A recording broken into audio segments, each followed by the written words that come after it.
Welcome back to Talking Point with Stephen Taylor. We are in conversation with the lovely, the legend, Pieter-Dirk. You are a legend in South Africa. My animals at home, my cat and my dog say, woof woof legend, meow meow legend, yeah. So you had this article in the Sunday Times. It turned into a person, it turned into a lady, Evita.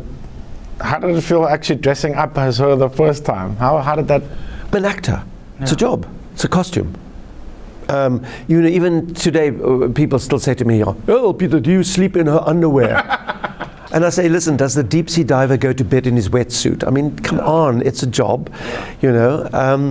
And she's got to work. I've got to be very, very disciplined there. The women who see her must recognize the woman, and the men must forget the man. Yeah. Because if it's seen as a comment on women, like making fun of women, it's not that at all, you know. But she's become her own person, which is great. And she has to. She has her own opinions, and she doesn't like me, which is very important. Really? I cannot use her to promote what I do. She won't do it. You know, she thinks I'm a third-rate comedian. She doesn't care for me at all. Wow. But that helped me during the apartheid years, because I could write letters to the Minister of Police from Evita, Pieter-Dirk, where she says to the Minister of Police, "Adrian, lock up Pieter-Dirk. He's a communist and a terrorist." And one day a letter came back from the Minister of Police addressed to Evita, Pieter-Dirk, care of Pieter-Dirk, in which he said, "Evita, my dear, thank you for your lovely letter. Unfortunately, I can't lock up Pieter-Dirk because our jails are full of everyone else." Do you know what a shock that was? Yeah. The bugger had a sense of humor. Yeah. Never underestimate a politician. Yeah. They all have charisma, sense of humor. They understand how to play to the gallery, from Adolf Hitler to Donald Trump, with Julius Malema tucked in there, and Hendrik Verwoerd. Please do not underestimate George W. Bush, the first one. Or the father. No, the second one. Second one. Yeah. Everybody said, "What an idiot!" Yeah. He created an idiot called George Bush, Yeah. and got away with murder. Yeah. Huh? So the way politics in the world is happening now, I'm quite disturbed by the fact that when I perform in Europe, I'm using material I used during apartheid. Wow. I just take out the word black and white and I put in the word Muslim. Yeah. And that's where they're going. They want a Group Areas Act. They want a Immorality Act. They want a Mixed Marriages Act. They want pass laws. That's what the world is looking for. The Americans want it, the British want it, the Germans want it, the Greeks want it. And then eventually we will be the only true democracy left in the world, and the world will have sanctions against us as they had sanctions against apartheid. Sure. The ironies are very, very... It's hectic, eh? Hectic is a good word there. Yeah, yeah. So we were at an event the other day together, the American election results, which was very somber. The result was just like, no one expected it. No. There was champagne. We never drank champagne because there was nothing to celebrate. It was just like a total shock. It was like, what happened? Well, I must tell you, I found it incredibly some good comment. No, it was, adrenaline was pumping, and it was, you know, I'm so tired of the Xerox reaction to everything. Oh, they've done it before. Here we go again. Same old thing. Tick the box, tick the box, tick the box. No emotion, no sense of, oh my goodness, now I must do some thinking here. And suddenly, and we all were there, and everybody, yes, and suddenly I would see somebody look at the screen and go, what? Wait, hey, hang on. No, how can, but Wisconsin is for Hillary. Yes, but it is. No, it's for Trump. Yeah. And I thought, ooh. Hier kom het dan. Hier kom ik ook. And you know, the bottom line is every democracy deserves the government they get. Except the 46% that didn't vote. 46% of the Americans didn't vote. I mean, that is really very worrying. I want to see voting as compulsory. I think that's the one contribution the Australians have made. Yes. And many people say, no, it's our right to vote. Yeah, it is. It's not your right to ignore the fact that people died so that we could vote. That's right. But there should be something on the ballot, a new thing added saying, I do not agree with any of the above choices. That is a position to take. That is. Now imagine Trump, President-elect of the United States of America, but on the ballots, 46% of the Americans didn't want any of them, and said so, and didn't stay away, Because if you stay away, it doesn't matter, it doesn't count, you don't exist.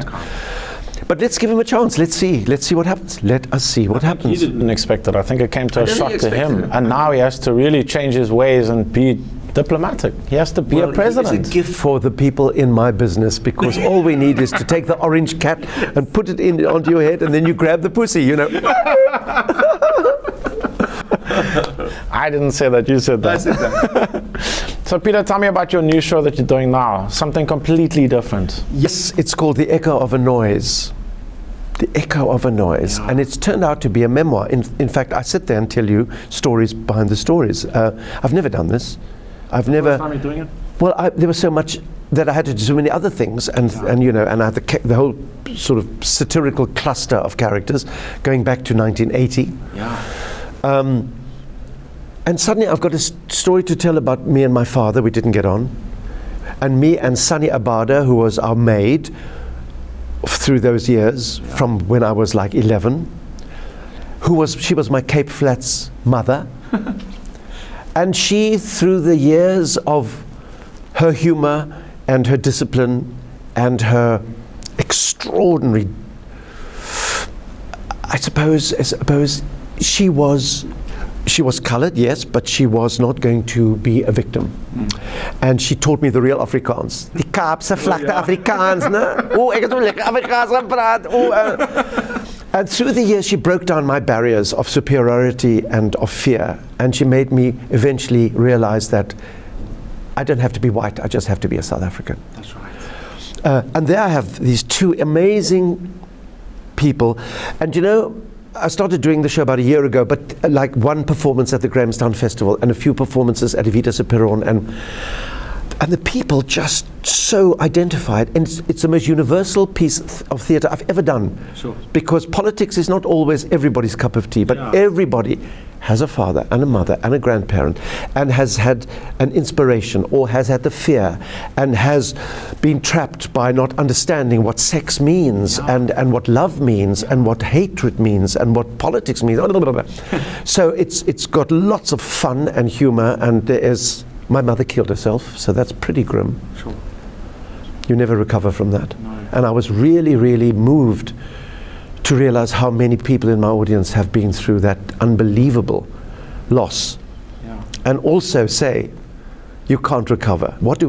We respect it, for it happened. It happened, in my mother's case, through the love for us, because the depression and the medication she'd been given, they didn't tell her the medication would take her right down before it took her up, and she, being a pianist, was going to do a recital, and when she sat at the piano, fingers she couldn't work, and that was her terror. And she drove her car to Chapman's Peak and jumped off the mountain. But it was a taboo subject back then as well. Well, what a taboo subject even now to even talk about, you know, because people, people suffer in silence, eh? At least today there's a name for it, bipolar. There are medications. Right. So talking is important. For heaven's sake, share, don't you? Nobody's alone. You know, when I meet kids at school, when I travel around the schools, and I meet the kids who come to me and they say, you know, I've been raped. And I say, who have you told? And they say, I'm telling you. I said, no. Who besides me? Because there's nothing I can do. I can listen to you, which is 90% of there, but there are things you can do and share with millions of people who've been there. You're not alone here. Not alone. You are not alone here. And even boys get raped. Yes. And young men get raped. Yes. And people who work for other people get raped. And even the President of America in the next 4 years has got something to answer for. Yeah. You know, so we are talking about something that involves everybody. And I think it's freedom of expression doesn't just mean a political freedom to speak your mind about politics. Freedom of expression means I want to cry.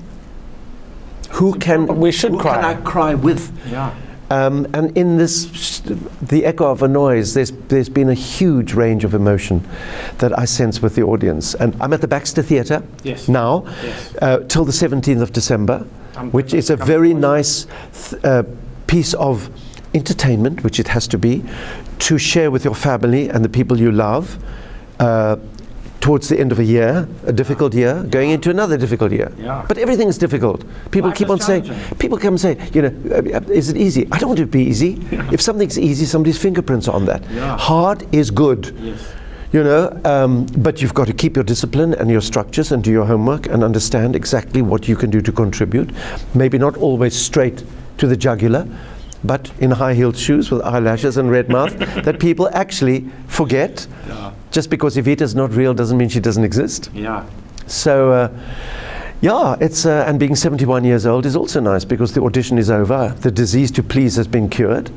You know, for most of my life, I just living life. had to think, what do they think? You know, I said, okay, is it right? Yeah. No, you know, I know what I'm doing, and I must just do it clearly so people get the message and also get the entertainment. Amazing. Maybe the other way Wow. around. Entertainment first, message second. Yeah. So 17th, up until the 17th of December at the Baxter Theatre. That's the theatre at Evita Perron in Darling. Okay. But that's www.evita.co.za. Is the program for our that Christmas. website? Evita. Yes, website. Okay. And then I'm doing about 23 shows between the 18th and the 31st of December. Wow. Usually lunchtime. In Darling. Yes, lunch at 12, show at 2. I'm going to come visit you. Yeah, man, and so I've got 6 different shows. Evita's Christmas show and all sorts of things. And then next year, and I've already got 256 shows booked for next year. Jeez. So that's the way it goes, you know. Put are you taking? I want them too. And so who knows? See who's around for me to put into my chorus line. Yeah. Pieter-Dirk, thank you, my friend. I appreciate it. Always good to see you. I've had a good time with you. Thank you, man. sir. Thank you. Thank you. The legend, Mr. Pieter-Dirk, go check out the website, evita.co.za, and make sure that you are going to check out the show at the Baxter Theatre and go and support this legend, this icon of South Africa. Thank you, sir. Thank you. Another episode of Talking Point. I'll catch you back next week, same time, same place. God bless. Bye-bye.